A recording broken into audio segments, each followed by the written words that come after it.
She walked into his office 7 months pregnant. He hadn't seen her in 8 months. The divorce papers sat between them like a death sentence. But the baby, his baby, was the only thing he could see. He destroyed her once, pushed her away, told her she didn't belong in his world.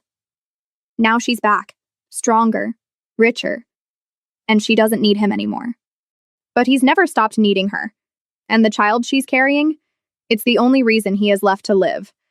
This is the story of a man who had everything and lost the only thing that mattered. The rain fell like judgment over the city. Inside the glass tower, everything was silent, cold, clean. Kang Minho sat at the head of a long black table, surrounded by men who would kill for him without question. His empire stretched across borders, invisible and untouchable. He didn't need to raise his voice. His silence was enough. But today, his silence felt different. Heavier. He glanced at the clock. 3:47 p.m. She was late. His attorney shuffled papers nervously. Mr. Kang, if she doesn't show, she'll show, Minho said quietly. He didn't know why he was so sure. He hadn't seen her in 8 months, hadn't called, hadn't asked. He told himself it was better that way, cleaner. He told himself she was safer without him. But the truth sat in his chest like a stone. He missed her every single day. The door opened, and there she was. Amara stepped into the room, and the air shifted. She wore a long cream coat, belted at the waist. Her hair was pulled back in a sleek bun. Her skin glowed under the fluorescent lights. She looked expensive, powerful, like she owned the world. But it wasn't her confidence that stopped his heart. It was her stomach. Round, full, unmistakable. 7 months pregnant. Minho's breath caught in his throat. His attorney stood. Ms. Amara, please. I'm here to sign, she said smoothly, her voice calm and clear. Let's keep this simple. She didn't look at Minho. Not once. She walked to the table, set down her leather bag, and pulled out a gold pen. Her movements were elegant, unhurried, like she had all the time in the world. Minho couldn't move. He stared at her stomach, at the life growing inside her. His life. Amara, Mr. Kang, she corrected, her tone polite but distant. Let's keep this professional. His jaw tightened. The attorney slid the divorce papers across the table. Amara picked up the pen, flipped to the signature page, and signed her name in smooth, confident strokes.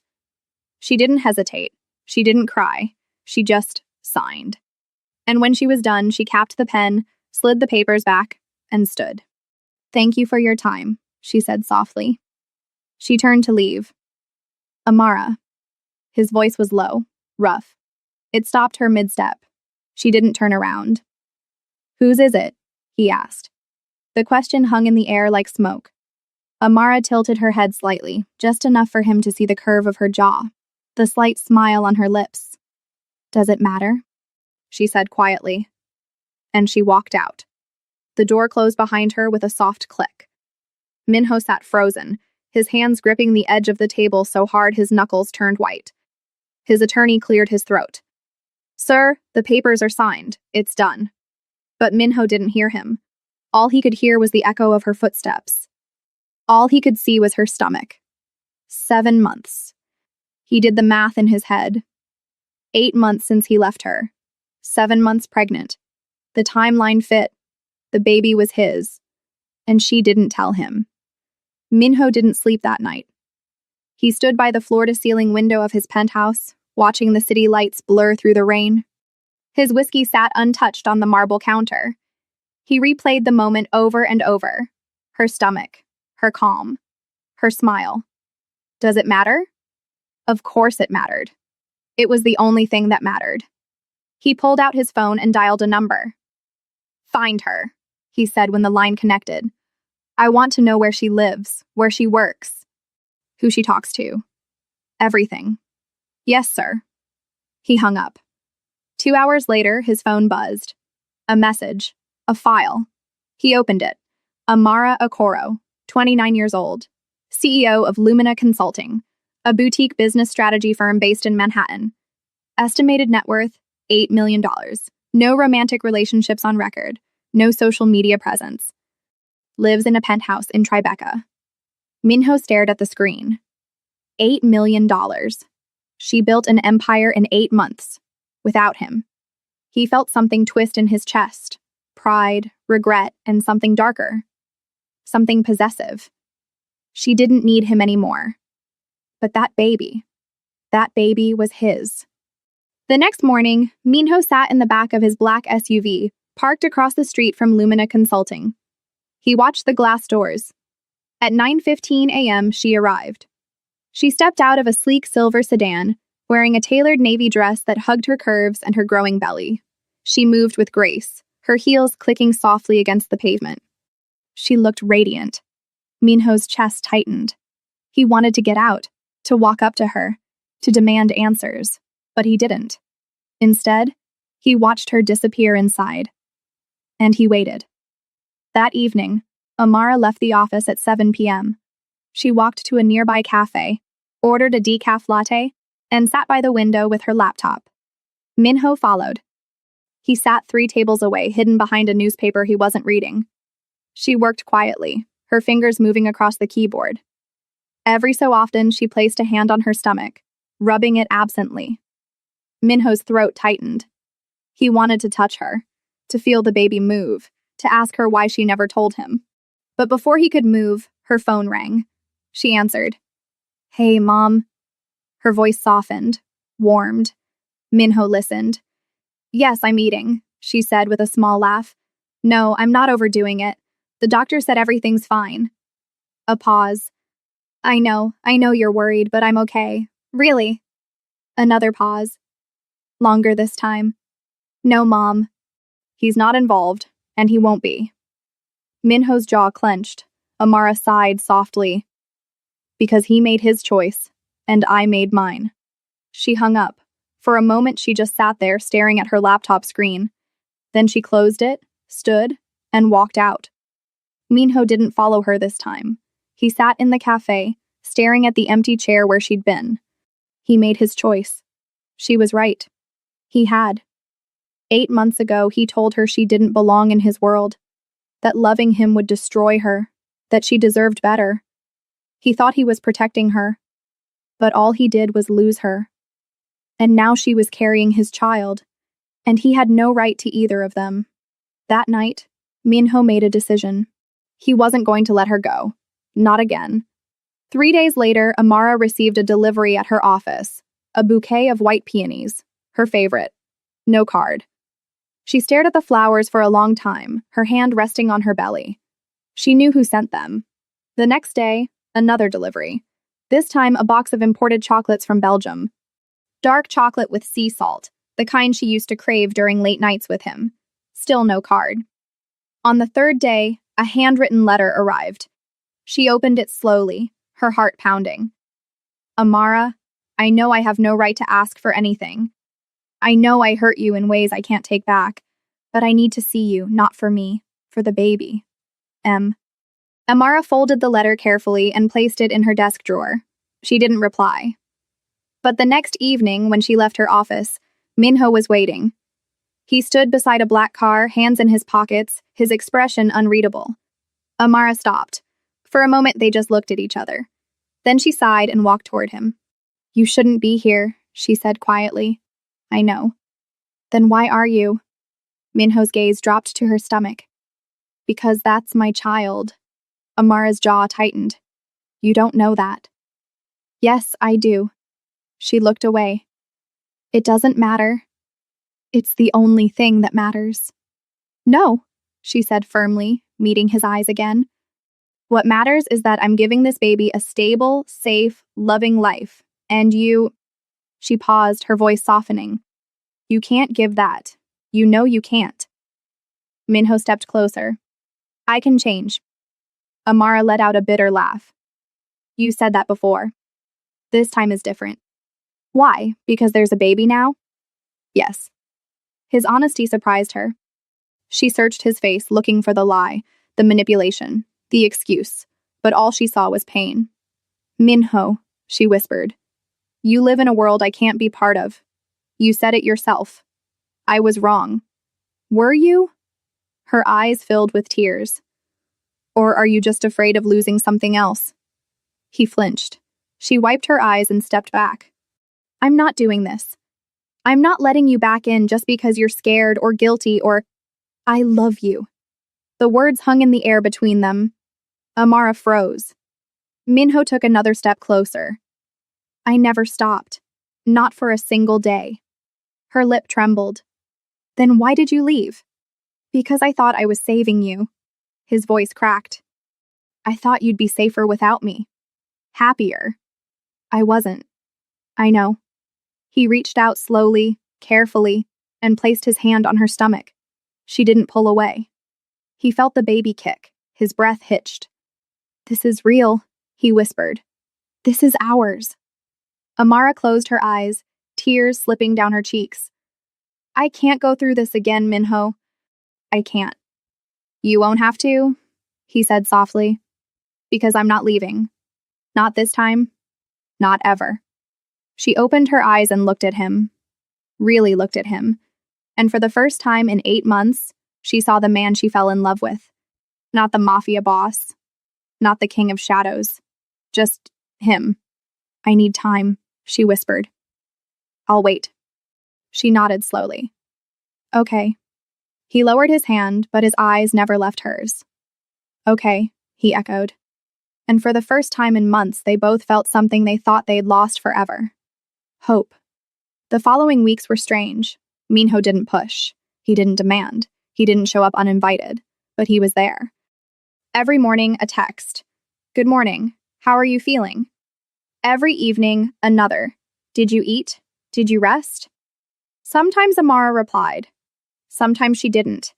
But she read every message. And slowly, so slowly she almost didn't notice, the wall around her heart began to crack. One Saturday morning, Amara woke to the sound of her doorbell. She padded to the door in her silk robe, her hand on her belly, and checked the peephole. Minho stood in the hallway, holding 2 large paper bags. She hesitated. Then she opened the door. What are you doing here? She asked softly. Bringing you breakfast, he said, lifting the bag slightly. I didn't know what you liked anymore, so I brought options. Amara raised an eyebrow. Options? Pancakes, waffles, fruit, eggs, yogurt, croissants, smoothies, Minho, and bagels, just in case. Despite herself, she smiled. It was small, fleeting, but it was there. Minho saw it, and something in his chest loosened. Can I come in? He asked quietly. She stepped aside. He walked into her penthouse, and for a moment, he just stood there, taking it in. Floor-to-ceiling windows, minimalist furniture, soft neutral tones, plants by the window, books stacked neatly on the coffee table. It was beautiful, peaceful, nothing like his world. You built this, he said softly. I did. He turned to look at her. I'm proud of you. Amara's throat tightened. She looked away. Don't what? Don't say things like that. Why not? Because it makes it harder, she whispered. Minho set the bags down on the counter and walked toward her slowly. Harder to what? To keep my distance. But he stopped in front of her, close enough to touch but not touching. Then don't. She looked up at him, her eyes glistening. You broke me, Minho. I know. You told me I didn't belong, that loving you was dangerous, that I'd be better off without you. I know. And now you're here, asking me to let you back in, to trust you again. Her voice cracked. How do I do that? Minho reached out slowly and cupped her face in his hands. His touch was gentle, reverent. I don't know, he said honestly. I don't know how to fix what I broke. I don't know how to prove that I've changed, but I know this. He placed his hand on her belly. This baby deserves a father who fights for them, who chooses them every single day. And you, his voice broke. You deserve a man who loves you more than he loves his fear. Amara closed her eyes, tears slipping down her cheeks. I'm not asking you to forget, Minho whispered. I'm asking you to let me try. For a long moment, she didn't speak. Then she opened her eyes and nodded. Okay, she whispered. They spent the morning together. Minho set up breakfast on her balcony, overlooking the city. They ate slowly, talking about small things, safe things, her favorite books, his terrible cooking skills, the baby's recent ultrasound. It felt normal, and that scared her more than anything. When's the next appointment? Minho asked, pouring her more orange juice. Next Tuesday, 10 a.m. Can I come? Amara hesitated. Minho saw it. I won't push if you're not ready, but I want to be there, for both of you. She studied his face, the sincerity in his eyes. Okay, she said softly. You can come. His entire face softened. Thank you. That night, after Minho left, Amara sat on her couch, one hand on her belly. The baby kicked. She smiled. Your dad's complicated, she whispered. But he's trying. And maybe that's enough. The baby kicked again, as if in agreement. The following Tuesday, Minho arrived at Amara's building at 9:30 a.m. sharp. He wore a simple black suit, no tie. His hair was neatly combed. He looked nervous. Amara smiled when she saw him. You're early. I didn't want to be late. They drove to the clinic in comfortable silence. When they arrived, the receptionist smiled warmly. Ms. Okoro, right on time. Amara checked in, and they were called back almost immediately. The ultrasound room was small and dimly lit. The technician was a kind woman in her 50s who greeted them with a warm smile. Dad's here today, she said brightly.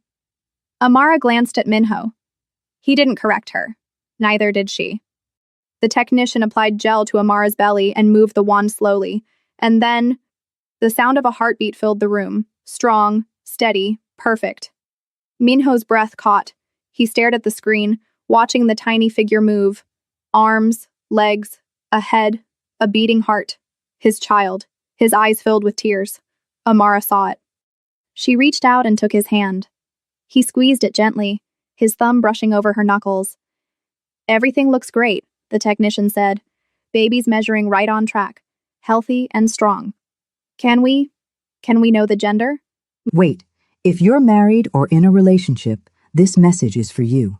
Do you feel like he doesn't really see you anymore? Like no matter what you do, he's distant, distracted. Almost like you're strangers under the same roof? The more time passes, the colder it feels. The laughter, the closeness, it's fading. And deep down you're scared. Scared that the connection you once had is slipping away. But it doesn't have to be this way. There is a path to being noticed, to being desired, to feeling close again. Scan the QR code now and take the first step. Don't wait. This moment, it's yours if you act. Minho asked quietly. The technician smiled. Would you like to? Amara looked at him. Do you? He nodded. It's a girl, the technician said softly. Minho's face crumpled. He lowered his head, his shoulders shaking. Amara sat up and wrapped her arms around him. He buried his face in her shoulder and cried. Not because he was sad, but because for the first time in his life, he had something worth protecting, something worth living for. A daughter. After the appointment, they sat in the car for a long time, neither of them speaking. Finally, Minho broke the silence. I'm leaving, he said quietly. Amara's heart stopped. What? The business, the empire, all of it. He turned to look at her. I'm walking away. Minho. I can't be that man anymore, he said firmly. Not for her. Not for you. I won't raise my daughter in that world. But your family will survive without me. His jaw tightened. I've already made arrangements. My brother will take over. I'm out. Amara stared at him, speechless. I know it doesn't erase what I did, he said softly. But I'm choosing you. Both of you. Every day. For the rest of my life. Amara's vision blurred with tears. I love you, Amara, he whispered. And I'm not losing you again.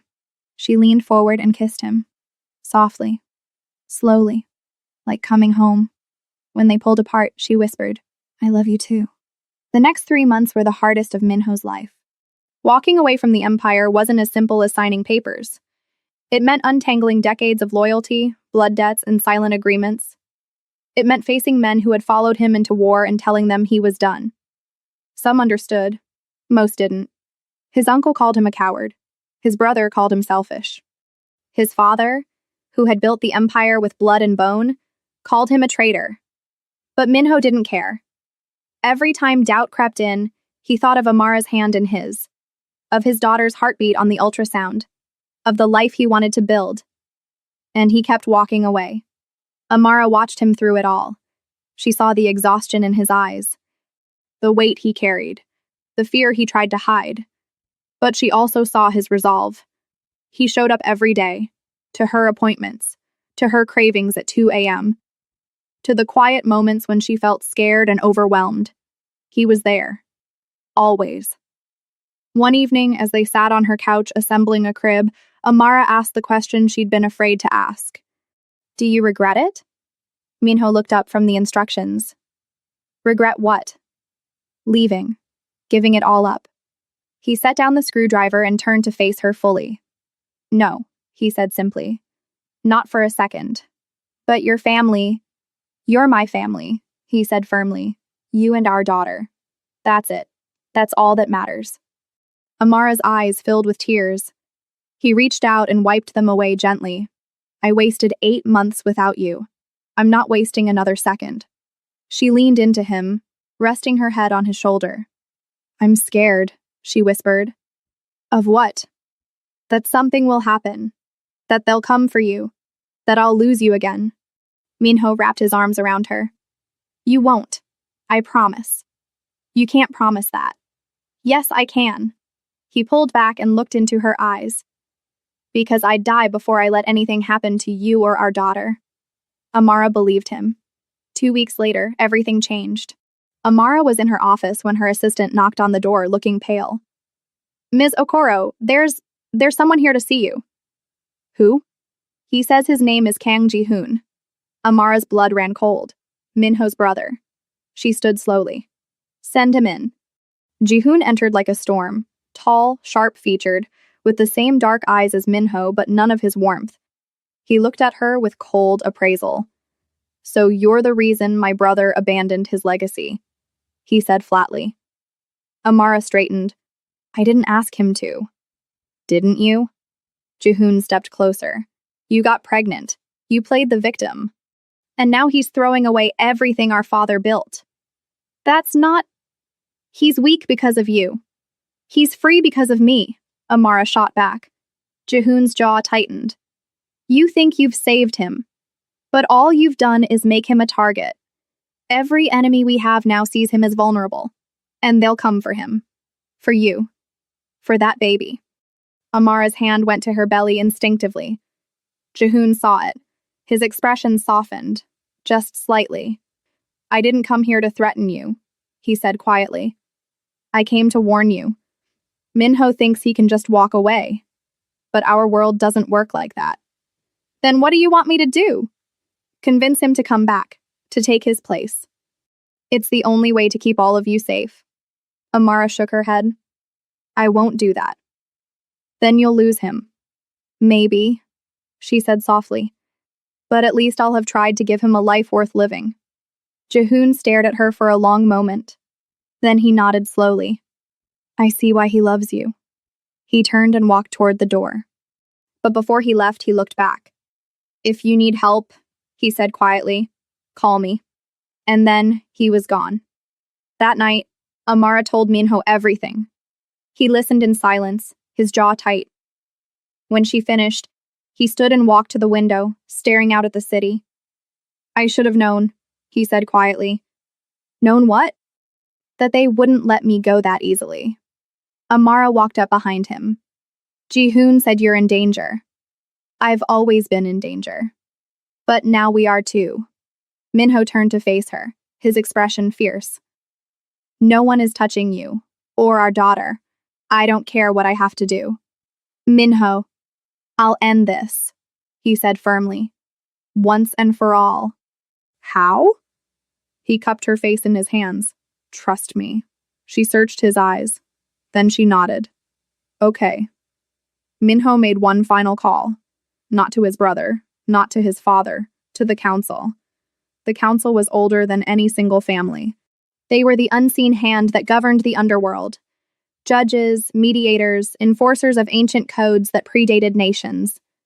They existed in whispers and shadows, moving power like chess pieces across invisible boards. To request an audience was rare. To be granted one was rarer still. But Minho had leverage they couldn't ignore. 3 days after Amara told him about Jahoon's visit, Minho received a response. A single black envelope slipped under his door at dawn. Inside, embossed in silver ink, was a date, a time, and coordinates. No signature. None was needed. The meeting took place in a private estate in upstate New York, hidden deep in the mountains where cell signals died and roads turned to gravel. The estate was old, stone walls covered in ivy, windows like watchful eyes, gardens that had been tended for over a century, neutral ground, sacred ground. Minho arrived alone, no guards, no weapons, no armor. Just him, in a simple black suit, walking into the mouth of history. The doors opened without a sound. Inside, the air was cool and smelled of old wood and candle wax. A long hallway stretched before him, lined with portraits of men and women whose faces had been lost to time, but whose power still lingered in the walls. At the end of the hall, a set of double doors stood open. Minho walked through. The room was vast and dimly lit. A long table sat at the center, behind which 5 figures were seated in shadow. Their faces were obscured, but their presence was undeniable. Heavy, ancient, absolute. Minho stopped in the center of the room. The silence stretched. Then the eldest spoke.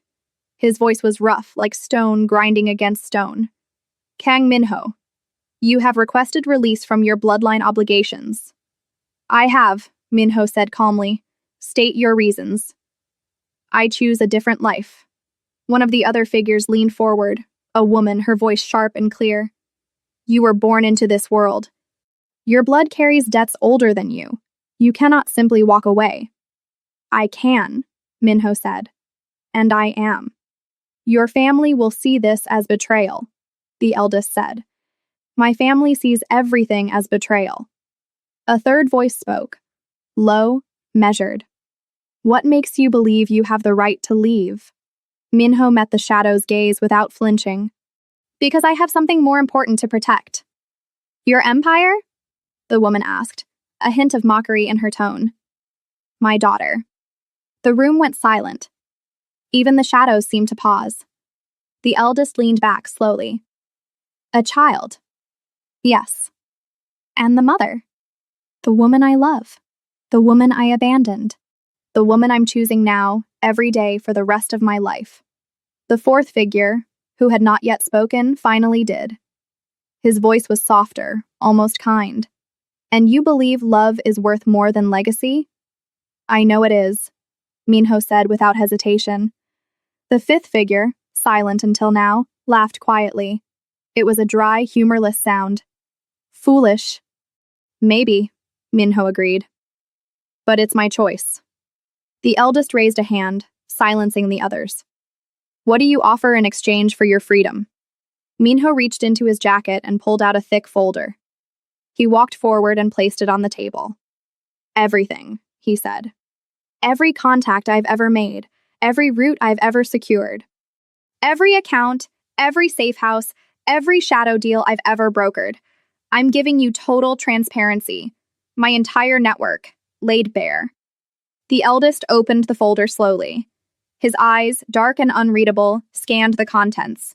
1 page, 2, 5, 10. His expression didn't change, but something in the air shifted. This is substantial, he said finally. I know. Your family will be furious. Let them be. The woman leaned forward. Why should we trust you won't use this information against us later? Why should we believe you won't sell these secrets the moment you walk out that door? Minho looked at her directly. Because I don't care about power anymore. I don't care about territory or influence or fear. I care about my daughter. I care about the woman I love. I care about building a life where my child doesn't have to learn how to sleep with one eye open. That's it. That's all I want. The woman studied him for a long moment. Then she nodded slowly. The fourth figure spoke again. If we grant this, there are conditions. I understand. You will sever all ties. No contact with your family, no interference in council matters. You disappear completely. Agreed. And if your family retaliates?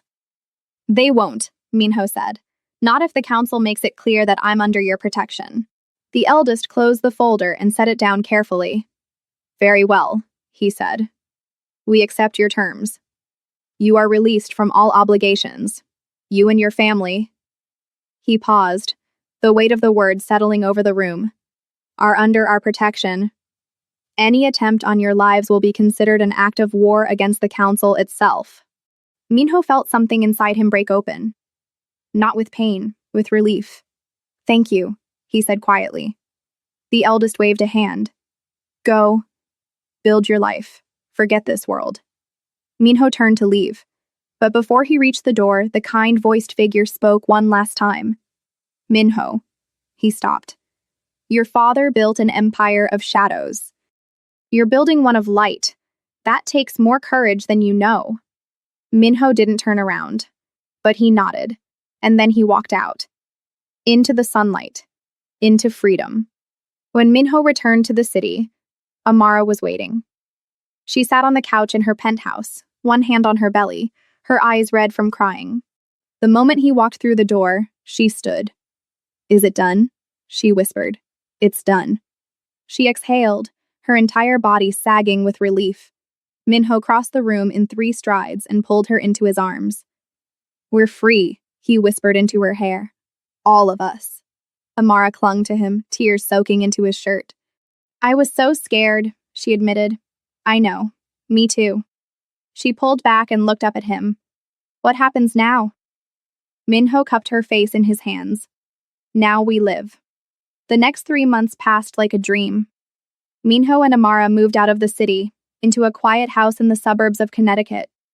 It was nothing like the cold glass towers and marble penthouses they'd known.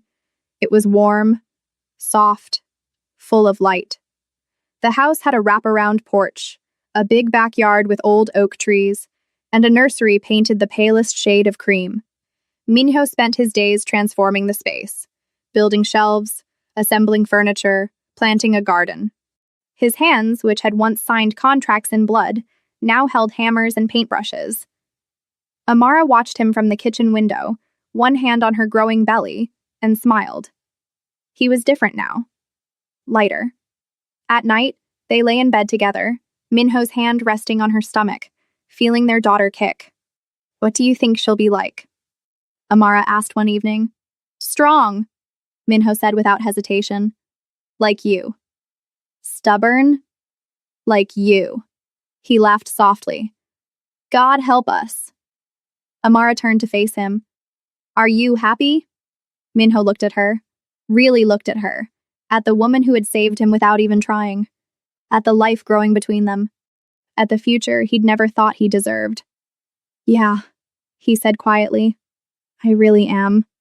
She kissed him softly. And in the darkness, with their daughter moving between them, they felt something neither of them had ever truly known. Peace. 2 weeks before Amara's due date, Minho woke at 3 a.m. to the sound of her crying. He sat up immediately. What's wrong? Are you okay? Is it the baby? I'm scared, she whispered. He pulled her close. Of what? Of everything. Of being a mom. Of doing it wrong. Of... Her voice broke. Of losing you. You're not going to lose me. You don't know that. Yes, I do.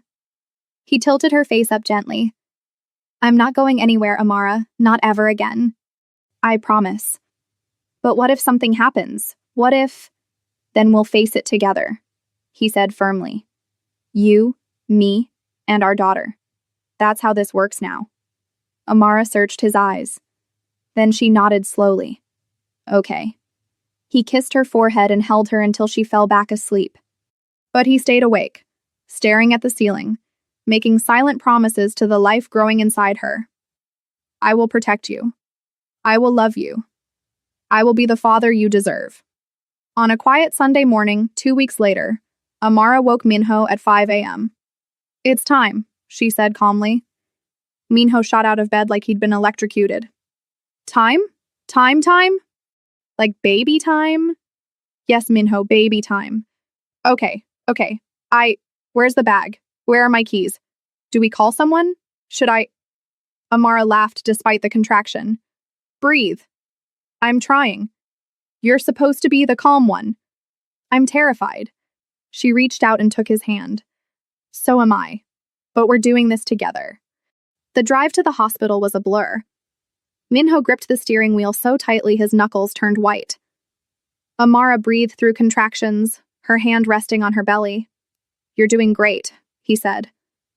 I haven't done anything yet, she pointed out.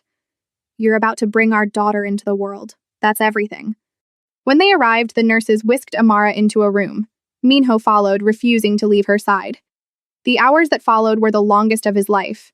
He held her hand through every contraction, wiped her forehead with a cool cloth, whispered encouragement when she was too exhausted to speak. I can't do this, she gasped at one point. Yes, you can. I can't. You're the strongest person I know, he said fiercely. You rebuilt your entire life from nothing. You forgave me when I didn't deserve it. You're about to bring our daughter into this world. You can do anything. Amara looked at him, tears streaming down her face, and she pushed. At 6:47 a.m., their daughter was born. The room filled with the sound of her cry, loud, strong, indignant. The doctor smiled. Healthy baby girl. Minho couldn't breathe.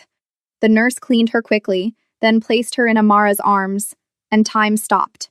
She was perfect, tiny, wrinkled, beautiful beyond words. She had Amara's rich skin tone, Minho's dark eyes, and a head full of soft black curls. Hi, baby, Amara whispered, her voice breaking. We've been waiting for you. The baby blinked up at her, her little face scrunching. Minho reached out with a trembling hand and gently touched her cheek. She turned toward his finger, and something inside him shattered and rebuilt itself all at once. She's perfect, he whispered. She's ours, Amara said. Minho leaned down and kissed Amara's forehead, then pressed his lips to his daughter's tiny head. I love you, he whispered to both of them. So much. They named her Isla. It meant island, a safe place, a refuge. And that's exactly what she was. The first weeks of parenthood were chaos. Beautiful, exhausting, overwhelming chaos. Isla cried at 2 a.m. and 4 a.m. and 6 a.m. Minho walked the halls with her, bouncing gently, singing soft Korean lullabies his mother had sung to him a lifetime ago. Amara pumped and fed and changed diapers on 2 hours of sleep. They took turns, they helped each other, they laughed through the exhaustion, and slowly, they found their rhythm. Minho learned how to swaddle, how to burp, how to recognize the difference between a hungry cry and a tired cry.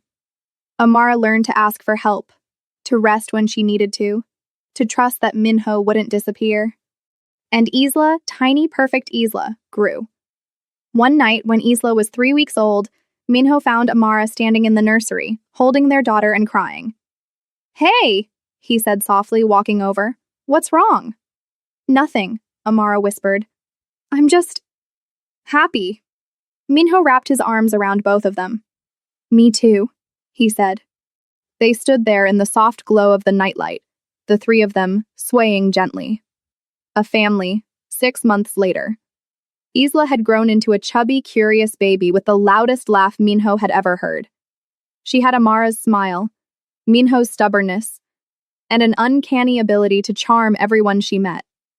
Minho stood in the kitchen one Saturday morning, making pancakes while Amara fed Isla in her high chair.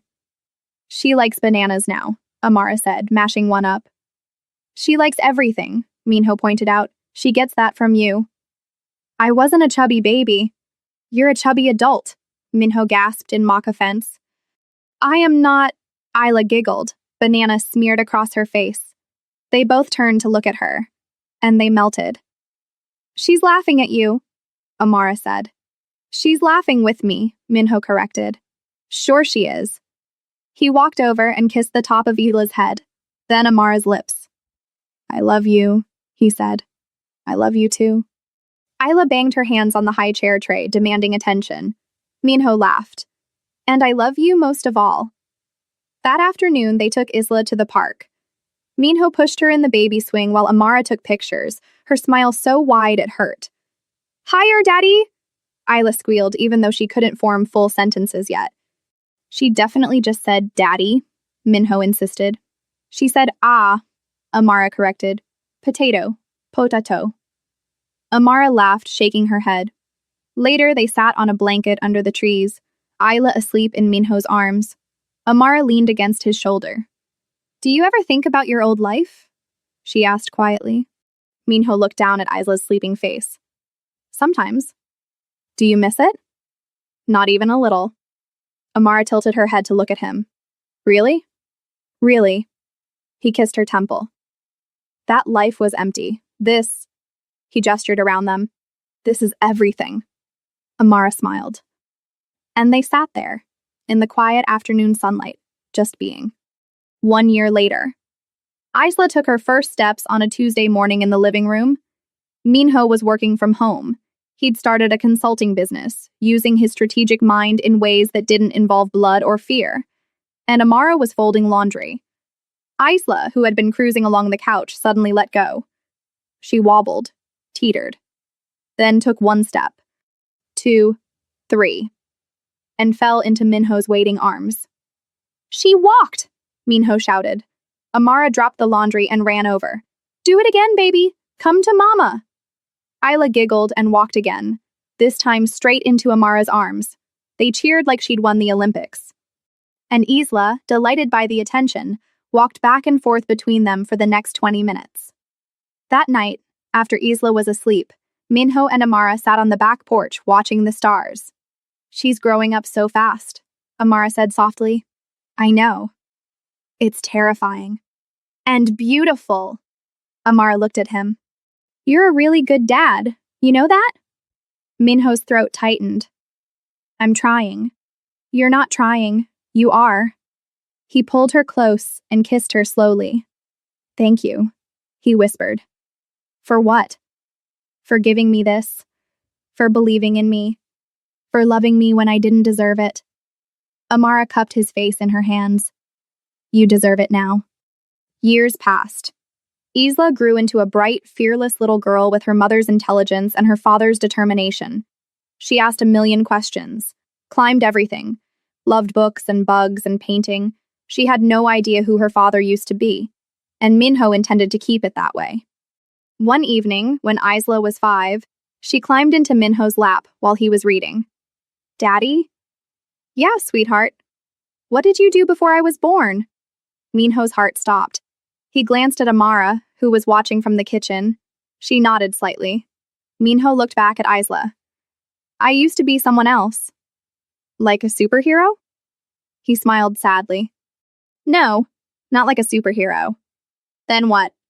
Someone I'm not proud of. Isla frowned. But you're a good daddy. I try to be. So what changed? Minho kissed the top of her head. You did. And your mama. Isla tilted her head, considering this. That's it? That's everything. She wrinkled her nose. You and Mama are so cheesy. Minho laughed. We get that a lot. On Isla's 6th birthday, they threw a party in the backyard. Friends from school came, neighbors came, Amara's family came. Minho stood by the grill, flipping burgers, watching Isla run around with her friends. Amara walked up and slipped her hand into his. Happy? She asked. Minho looked at the scene before him, the laughter, the chaos, the joy. His daughter, his wife, his life. Yeah, he said softly. I really am. Amara leaned her head on his shoulder, and Minho realized something. He had spent his entire life building an empire of fear. But this was the empire that mattered. Not power, not control, but love. And family, Wait, and home. before the video ends, listen. The end. If you've ever felt invisible, unnoticed, like the person you love doesn't really see you, this is for you. You can feel that closeness again, that spark, that connection, the way it used to be. But you have to take the first step. Scan the QR code now. Don't wait. Your chance to be seen, to be noticed, to be wanted. It's right here, right now.